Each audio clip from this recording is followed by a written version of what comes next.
Good afternoon, students. Now we will see the next topic, and that is we have studied yesterday algebraic formulas. Formulas of a plus b whole bracket cube, sorry, a plus b whole bracket square, then a minus b whole bracket square. त्यांचं expansion आपण बघितलेलं आहे काल. त्याचबरोबर a square minus B square त्याचं expansion पण आपण काल बघितलेलं आहे. नाव वी विल आता त्याच्यातलेच अजूनही आपल्याला फॉर्म्युलेस बघायचे आहेत. आता काही सम्स तुम्हाला इथं दिलेले आहेत. म्हणजे आता हा पुढचा भाग जो आहे त्याच्यामध्ये काय करायचं आहे आपल्याला, एक्सपान्शन आहेच, आणखीन फॅक्टर्स लिहायचे आहेत. काय लिहायचे त्यांचे फॅक्टर्स पडायचे आहेत. दिलेलं अल्जेब्रिक एक्सप्रेशनचे फॅक्टर्स काय काय असणार आहेत त्याच्यासाठी स्टडी करायचं आहे. आता डायरेक्ट आपल्याला 12 जर नंबर असेल तर 12 चे प्राईम फॅक्टर्स काय आहेत, 2 इंटू 2 इंटू 3. त्याच्यानंतर 15 असेल तर 15 चे प्राईम फॅक्टर्स काय आहेत, तर 15 चे प्राईम फॅक्टर्स आहेत 3 इंटू 5. मग आता 12 आणि 15 यांच्यामध्ये कॉमन फॅक्टर कोणता आहे, 3. म्हणजे 3 ने काय होणार आहे, 3 इज कॉमन फॅक्टर. याचा अर्थ काय, आपल्याला 3 ने 12 ला आणि 15 या दोन्ही नंबर्सला डिवाइड होणार आहे. मग जे फॅक्टर्स असतात त्या फॅक्टर्सनं दिलेल्या नंबरला काय होत असतं, पूर्ण डिवाइड होत असतं. मग आता इथं हे नंबर्स साठी बघितलं आपण, तसं आता कशासाठी बघायचं आहे, अल्जेब्रिक एक्सप्रेशन्स. जे काही अल्जेब्रिक एक्सप्रेशन्स आहेत त्यांचे फॅक्टर्स पडायचे आहेत. त्यांचे फॅक्टर्स कसे पडायचे, तर इथे एक आहे 4x स्क्वेअर लिहिलंय, त्याचे फॅक्टर्स काय येणार आहेत, 4 इंटू एक्स इंटू एक्स. त्याच्यानंतर 8x स्क्वेअर वाय, त्याचे फॅक्टर्स काय येणार आहेत, 8 into x into x into 4. आणि आता इथं या दोघांचं काय केलेलं आहे, ऍडिशन आहे. 4a स्क्वेअर प्लस हे एक एक्सप्रेशन आहे अल्जेब्रिक एक्सप्रेशन, त्याची पहिली टर्म आहे 4x स्क्वेअर आणि दुसरी टर्म आहे प्लस 8x स्क्वेअर वाय. आता त्यांचे जर आपण फॅक्टर्स लिहिले हे, आणि मग आता त्यांच्यामध्ये कॉमन काय आहे, तर 8 आपल्याला कसं लिहिता येतं असतं, 8 इज इक्वल टू काय आहे, 2 इंटू 4. हे पण लिहायला येणार आहे. मग आता यांच्यामध्ये कॉमन जे आहेत ते कॉमन 8 हा 4 चा काय आहे, मल्टिपल आहे. 8 हा 4 चा मल्टिपल आहे, 4 2 जा 8. म्हणजे या 8 हा तुम्हाला कसा लिहिता येणार आहे, 8 फर्दर तुम्हाला कसा लिहिता येणार आहे, 4 इंटू 2. मग या दोघांच्या मध्ये कॉमन काय आहे, 4 आहे कॉमन, एक्स आहे आणि एक अजून एक एक्स आहे. म्हणजे 4x स्क्वेअर हा काय झाला त्यांचा कॉमन फॅक्टर. या दोन अल्जेब्रिक टर्म्सचा कॉमन फॅक्टर काय आहे, 4x स्क्वेअर. म्हणजेच हे कसं लिहिता येणार आहे, 4x स्क्वेअर. आता 4x स्क्वेअर जर आपण बाहेर घेतलं तर ह्या ब्रॅकेटमध्ये काय शिल्लक राहत नाही, म्हणजे तिथे काय असणार आहे, 1. प्लस याच्यातून 4 कॉमन घेतला तर काय राहणार आहे, 2 इंटू वाय. म्हणून या अल्जेब्रिक एक्सप्रेशनचे फॅक्टर्स काय आलेले आहेत, एक फॅक्टर आहे 4x स्क्वेअर आणि दुसरा फॅक्टर आहे 1 प्लस 2y. आता 1 प्लस 2y आणखीन कोणता आहे, 4x स्क्वेअर, हे त्यांचा फॅक्टर आहे. आता याच्यामध्ये सामायिक काढलेला कॉमन फॅक्टर कोणता आहे, 4x स्क्वेअर. आणि त्या 4x स्क्वेअरनं जर आपण या पूर्ण अल्जेब्रिक टर्मला डिव्हाइड केलं, काय आहे ही algebraic term, 4x square plus 8x square Y. याला जर आपण डिव्हाइड केलं कशानं, कॉमन फॅक्टर कोणता आहे, common factor 4x square. Divide केलं तर आन्सर काय येणार आहे, तर त्याचा आन्सर येणार आहे 1 प्लस 2y. काय येणार आहे त्याचा आन्सर, किंवा त्याचा हा यानं पूर्ण भाग जाणार आहे. आणखीन बहुपदीला भाग दिल्यास शिल्लक राहतील. आता तेच ने इथं काय दिलंय हे, कारण बहुपदीला भाग दिल्यास शिल्लक राहतील. काय राहणार आहे शिल्लक, मग 1 प्लस 2y. आता ह्याच्यात म्हणजेच आता आपण इथं एक पदीचे अवयव म्हणजेच फॅक्टर्स आहेत, मोनोमियल्सचे फॅक्टर्स. त्याच्यानंतर हे काय कसे लिहिणार, असे लिहू शकतो. आणि जो कोइफिशियंट आहे तो सुद्धा प्राईम फॅक्टर मध्ये लिहून करता येणार आहे. आता इथं तुम्हाला एक एक्झाम्पल दिलेलं आहे, 6y क्यूब मायनस 18xy. आता त्यांचे फॅक्टर्स पडायचे आहेत. मग ते फॅक्टर्स कसे पाडायचे, तर याच्यात ते एक्झाम्पल आपण बघूयात आणि सोडवूयात. ते सोडवण्यासाठी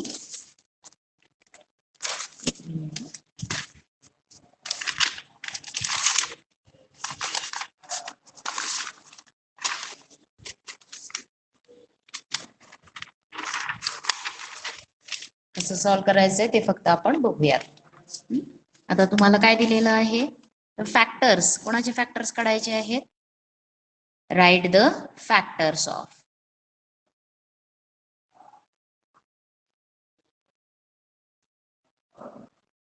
फॉलोइंग अल्जेब्रिक एक्सप्रेशन्स. पहिलं काय आहे? What is the first sum? 6y³ minus 18xy. मग आता ह्याचे फॅक्टर्स कसे पाडायचे? Equal to sign 6y³ minus 18xy is equal to, आता 6 चे फॅक्टर्स काय लिहिता येणार आहेत? 2 इंटू 3 इंटू y³ म्हणजे y into y into y. हे झालं पहिल्या टर्मचे फॅक्टर्स. त्याच्यानंतर मायनस साइन. आणि आता तुम्हाला कशाचे लिहायचे? 18. आता 18 चे प्राईम फॅक्टर्स काय आहेत? तर 18 म्हणजे आपण इथं 6 तसंच ठेवलं असतं तरी चालत होतं, कळलंय? कारण का 6 चा मल्टिपल आहे. 6 3 जा 18, म्हणून आपण आता इथं 2 इंटू 3 इंटू 3, 18 चे prime factors 2 into 3 into 3 into काय असणार आहे? x into y. मग आता ह्या दोघांमधून कॉमन 2 कॉमन आहे, 3 पण कॉमन आहे. मग 2 3 जा किती असणार आहे? 6. हा कॉमन झाला. इथं y 3 टाइम्स आहे इथे आणि इथं एकदाच आहे, म्हणून एक y कॉमन घेता येईल, बाकीचं घेता येणार नाही. मग आता ब्रॅकेटमध्ये काय राहिलेलं आहे? इथे एक y कॉमन, 2 राहणार आहेत, y into y y square minus आता ह्याच्यातला हा 3 आणखीन काय असणार आहे? x. हा y आपण कॉमन घेतलेला आहे, म्हणून काय येणार आहेत? या अल्जेब्रिक एक्सप्रेशनचे फॅक्टर्स 6y आणि फॅक्टर्स आहेत या दोघांच्या मध्ये कोणता सिम्बॉल असणार आहे? ऑपरेशन कोणतं असणार आहे? मल्टिप्लिकेशन असणार आहे. कोणतं असणार आहे? मल्टिप्लिकेशन. 6y इंटू काय येणार आहे? x square minus 3x. हे या अल्जेब्रिक एक्सप्रेशनचे काय आहेत? फॅक्टर्स आहेत. कळलेलं आहे? म्हणजे आता त्याच्यानंतर इथं तुम्हाला दुसरं दिलेलं आहे 9x square minus 25y square. काय दिलेलं आहे नंतरचे फॅक्टर्स पाडायला? तर 9x square minus 25y square. आता याच्यामध्ये 9 आणखीन 25 ह्याच्यात काय कॉमन दिसतंय का तुम्हाला? नाही. मग आता हे सोडवताना कसं सोडवायचंय? तर 9x हे कसं लिहिता येणार आहे? 3x hole bracket square minus 5 चा स्क्वेअर काय आहे? 25 चा square 5y hole bracket square. म्हणजे इथं तुम्ही कोणता फॉर्म्युला यूज करू शकता? ए स्क्वेअर मायनस बी स्क्वेअर. काय यूज करायचे ह्याचे फॅक्टर्स लिहिताना? ए स्क्वेअर मायनस बी स्क्वेअर. काय असतात ए स्क्वेअर मायनस बी स्क्वेअरचे फॅक्टर्स? तर ए प्लस बी इंटू काय असणार आहे? ए मायनस बी. मग तसं इथं पहिला फॅक्टर काय येणार आहे? 3x. ए ची व्हॅल्यू म्हणजे आहे 3x, बी म्हणजे आहे 5x. 3x प्लस 5y आणि दुसरा असणार आहे 3x मायनस 5y. लक्षात आलंय? हे येणार आहेत फॅक्टर्स. आता तुम्हाला आपण पुढचं सम बघूयात. काय आहे? 25 p square Q R cube. काय टर्म्स आहेत? तर दोन टर्म्स, त्या अल्जेब्रिक एक्सप्रेशन आहे हे. त्याच्यातली पहिली टर्म आहे 25 p square Q R cube plus 15 p Q R. त्यांचे फॅक्टर्स पडायचे. पहिल्यांदा तुम्ही त्याचे फॅक्टर्स 25 आणि 15. मग आता 25 म्हणजे काय लिहिणार फॅक्टर्स त्याचे? 5 इंटू 5. पी स्क्वेअरचे factors p into p into Q into R cube म्हणजे आरचं किती वेळा मल्टिप्लिकेशन? 3 टाइम्स. हे झाले पहिल्या टर्मचे फॅक्टर्स. प्लस ब्रॅकेटमध्ये लिहायचं दुसरी टर्म आहे त्याचा कोइफिशियंट पी क्यू आर आहे, त्याचं व्हेरिएबल कोइफिशियंट काय आहे? 15. 15 चे factors 5 into 3 into P into Q into R. कळलंय? आता तुम्हाला कॉमन काय येणार आहेत या दोघांमध्ये? तर कॉमन एक आहे 5. आहे का अजून दुसरं काय कॉमन? एक पी कॉमन आहे, त्याचबरोबर एक क्यू कॉमन आहे आणि एक आर सुद्धा काय आहे? कॉमन. म्हणून common factors 5 P Q R. ही टर्म काय झाली? कॉमन झाली. मग आता ह्या ब्रॅकेटमध्ये काय शिल्लक राहिलेलं आहे? कॉमन बाहेर काढलं तर काय काय राहिलंय? हा 5 पी आणि आर इंटू आर काय येणार आहे? R square. क्यू लिहायचं नाही, क्यू बाहेर घेतलेलं आहे. म्हणजे आता इथं काय येणार आहे? 5 पी आर स्क्वेअर या ब्रॅकेट मधले प्लस या ब्रॅकेट मधलं काय येणार आहे 3 राहणार आहे आणि बाकीचे हे सगळे फॅक्टर्स कॉमन बाहेर घेतलेत म्हणजे तुमचे फॅक्टर्स काय आले या अल्जेब्रिक एक्सप्रेशनचे दोन फॅक्टर्स एक आहे 5p/q/r आणि दुसरा फॅक्टर आहे काय आहे 5p/r² + 3 कळलंय या दोन फॅक्टर्सचं तुम्ही मल्टिप्लिकेशन जर केलं तर तुम्हाला ही परत दिलेली अल्जेब्रिक एक्सप्रेशन येणार आहे 5 5 जा 25 p into p p² q आणि r into r² r³ plus sign 5 3 जा 15 p/q/r कळलंय हे झाले तुमचे दिलेल्या अल्जेब्रिक एक्सप्रेशनचे फॅक्टर्स कळलेलं आहे हे सम आणि हे असे तुम्हाला फॅक्टर्स फाइंड करायचे फॅक्टरायझेशन करायसाठी आणि त्याच्यानंतरचं आहे तुम्हाला ऍव्हरेज त्याच्या पुढचं आपण ऍव्हरेज हे आपण नंतर बघूया आता आपण कोणतं बघितलेलं आहे फक्त फॅक्टर्स मग आता तुम्हाला जे 7वी मध्ये झालेलं फॅक्टरायझेशनचे सम्स होते त्याचं थोडस आपण काय करूयात ओव्हरलुक घेऊयात किंवा बघूयात आपण की कसं केलेलं आहे फॅक्टरायझेशनचे सम्स एक्सपान्शनचे कसे केलेले आहेत इथं तुम्हाला एक्सपान्शनचे सम्स मी तुम्हाला काल सांगितलेलं होतं की थोडं आपल्याला एक्सपान्शनचे सम्स सोडवायला आले पाहिजे मग आता इथे एक सम्स दिलेत बघा फॅक्टराइज द फॉलोइंग काय करायचे फॅक्टराइज आता इथं p² - q² कोणता फॉर्म्युला यूज करायचा फॅक्टरायझेशन साठी a² - p² त्याच्यानंतर 4x² - 25y² म्हणजे आपल्याला इथं पुन्हा a² - b² फॉर्म मध्ये लिहून करता येणार आहे a म्हणजे काय असणार आहे 2x होल ब्रॅकेट स्क्वेअर आणि 25चा स्क्वेअर रूट काय असतो 5y होल ब्रॅकेट स्क्वेअर आता असे त्याचे फॅक्टरायझेशन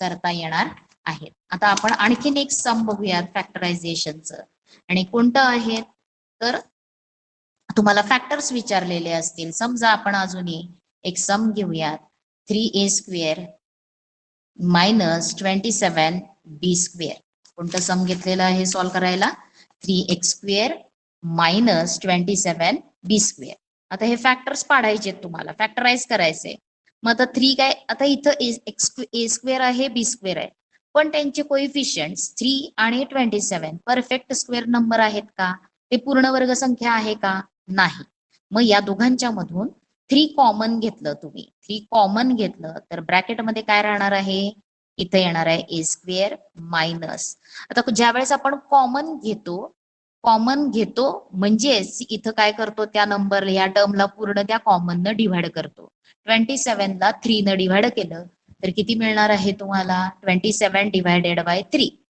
तर 3 9 जा 27 3 9 जा 27 9b² असं लिहिता येणार आहे मग आता ह्याचे फॅक्टर्स 3 एक असणार आहे आणि ह्या ब्रॅकेटचे फॅक्टर्स आता बघा हे कसं लिहिता येणार आहे a² मायनस 9चा स्क्वेअर रूट काय आहे 3 b होल ब्रॅकेट स्क्वेअर आता हे स्क्वेअर मधले टर्म्स बघा कोणत्या फॉर्म मध्ये आहेत a² - b² च्या फॉर्म मध्ये आहेत मग इथं तुम्हाला तो फॉर्म्युला यूज करता येईल आणि म्हणून आता a² - b² याचे फॅक्टरायझेशन फॅक्टर्स काय असतात तर a + b इंटू काय असणार आहे a - b म्हणून आता इथं 3 हा एक फॅक्टर दुसरा फॅक्टर काय येणार आहे a + b a ची व्हॅल्यू आहे इथं a b ची व्हॅल्यू आहे 3b म्हणून a + 3b इंटू काय असणार आहे a - 3b म्हणून ह्या दिलेल्या एक्सप्रेशनचे फॅक्टर्स किती आले 3 एक आहे 3 दुसरा आहे a + 3b आणि तिसरा फॅक्टर आहे a - 3b कळलंय या 3 फॅक्टरचं मल्टिप्लिकेशन जर केलं तर तुम्हाला ही दिलेली अल्जेब्रिक टर्म येणार आहे लक्षात आलंय का आता त्याच्यातलंच आपण हे सम बघूयात किंवा अजून एक सम घेऊयात प्रॅक्टिस साठी 4x² y - 6x² याचे फॅक्टर्स पडायला सांगितले तर 4 काय 4 हा आहे परफेक्ट स्क्वेअर नंबर पण इथे 3 आहे 6 आहे का परफेक्ट स्क्वेअर नंबर आता इथं देताना 4x² y आहे आणि इथे काय आहे 6x² मग आता यांच्यामधून या दोघांमधून 4 म्हणजे काय लिहिता येतं तुम्हाला 2 × 2 इंटू एक्स स्क्वेअर म्हणजे एक्स स्क्वेअर तसंच ठेवा, इथं पण एक्स स्क्वेअर आहे इंटू वाय. हे झाले पहिल्या टर्मचे फॅक्टर्स. मायनस 3 6 म्हणजे काय लिहिता येणार आहे 2 इंटू 3 इंटू काय असणार आहे एक्स स्क्वेअर. मग आता ह्याचे फॅक्टर्स कॉमन काय आहेत 2 आणि एक्स स्क्वेअर कॉमन घेणार 2x स्क्वेअर कॉमन. ब्रॅकेटमध्ये काय राहणार आहे हा 2 आणि y म्हणजे पहिल्या टर्म मध्ये येणार आहे 2y. 4x स्क्वेअर y ला जर 2x स्क्वेअर न डिव्हाइड केलं, समजा आपण 4x स्क्वेअर y ला 2 कॉमन घेतलेल्या फॅक्टर न डिव्हाइड केलं, तर हे पण लक्षात ठेवा 2 1 जा 2 2 जा 4 एक्स स्क्वेअर कॅन्सल म्हणजे काय राहणार आहे 2y. कळले? म्हणून इथं आलं 2y मायनस ज्यावेळेस कॉमन घेतो त्यावेळेस याला काय करायचं त्या कॉमन फॅक्टरनं डिव्हाइड करायचं. मग आता याच्यातनं 2 घेतलाय कॉमन, एक्स स्क्वेअर पण कॉमन आहे म्हणजे फक्त काय राहिला 3. म्हणून या समचे फॅक्टर्स काय आले दोन फॅक्टर्स, एक आहे 2x स्क्वेअर आणि दुसरा आहे 2y मायनस 3. कळले सम्स कसे सॉल्व्ह करायचे आहेत. हे झालं फॅक्टरायझेशन. फॅक्टरायझेशनची प्रॅक्टिस करायची म्हणजे तुम्हाला सोपं जाईल पुढे. आता हे सम बघूयात आपण, जिथं डिनॉमिनेटर आहे तशा सम्स एक बघूयात. आणि काय आहे ते सम बघा, त्याच्यामध्ये तुम्हाला काय दिलेलं आहे 1/2 y square minus 8z square. 1/2 y square minus 8z square. आता इथं आपल्याला कॉमन तर 2 न जर ह्याला थ्रू आउट हा एक फॅक्टर. बर, आता हे करताना कसं करायचं आहे तर y square upon 2 minus 8z square हे दिलंय तुम्हाला. आता 8 हा काय कॉमन आहे का, याच्यातून कॉमन घ्यायचा, या दोघांच्या मधून कॉमन. आता 8 म्हणजे तुम्हाला कसं लिहिता येतं तर 4 इंटू 2 किंवा आपण थ्रू आउट 2 जर कॉमन घेतला आपण बाहेर तर काय येईल म्हणजेच त्या इक्वेशनला 2 न काय करा मल्टिप्लाय बाय 2. पहिलं स्टेप तुम्ही काय कसं करणार बघा हे सम सोडवताना, मल्टिप्लाय बाय 2 मल्टिप्लाय बाय 2. 2 न जर मल्टिप्लाय केलं तर तुम्हाला काय करता येणार आहे तर 2 न तुम्ही मल्टिप्लाय केलं ह्याला, पहिल्या टर्मला 2 न मल्टिप्लाय केलं तर आन्सर काय येणार आहे y स्क्वेअर अपॉन 2 इंटू 2 किती येणार आहे y स्क्वेअर अपॉन 2 इंटू 2.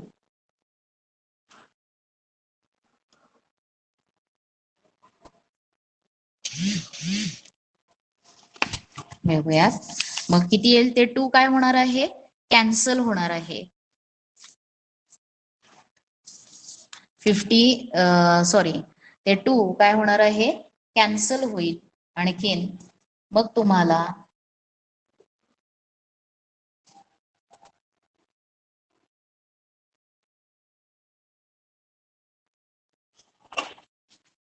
बघा आता हे कसं करायचंय बघा, तुम्ही याला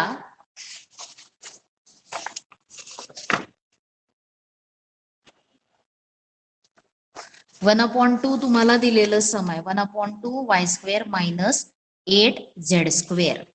मग जर तुम्ही 1/2 कॉमन घ्यायचं, मल्टिप्लाय बाय 2 नका करू, ह्याच्यामध्ये तुम्हाला काय करायचं 1/2 जर कॉमन घेतलं तर ब्रॅकेटमध्ये काय राहणार आहे इथे y स्क्वेअर मायनस आता काय राहील 8z स्क्वेअर मधून 1/2 कॉमन घेतो, म्हणजेच कॉमन घेतो म्हणजे काय करतो आपण त्याला 8 ला त्यानं 1/2 न काय करणार डिव्हाइड करणार, 1/2 न डिव्हाइड म्हणजेच 8 इंटू 2/1 म्हणजे येणार आहे 16.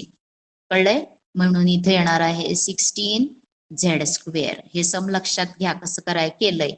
हा 1/2 कॉमन घेतला, दोन्ही टर्म्स मधून काय कॉमन घेतलं 1/2 कॉमन घेतला.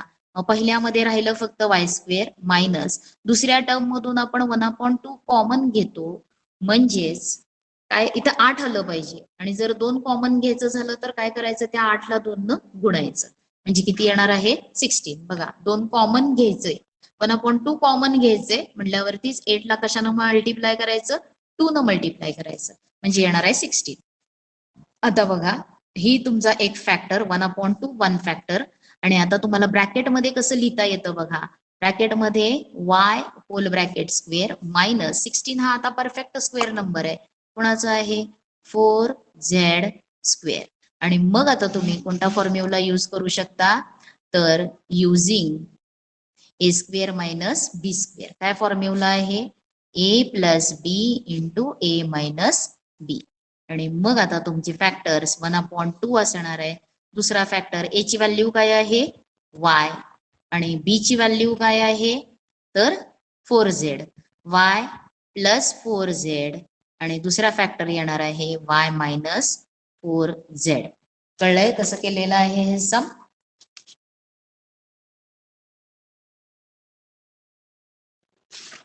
लक्षात आलंय हे. आता याच्यानंतर हे प्रॅक्टिस करा फॅक्टर्सची, आणि नंतर आपण उद्याच्याला स्टॅटिस्टिक्स, नेक्स्ट पिरियड मध्ये आपण स्टॅटिस्टिक्स साठी स्टडी करूयात.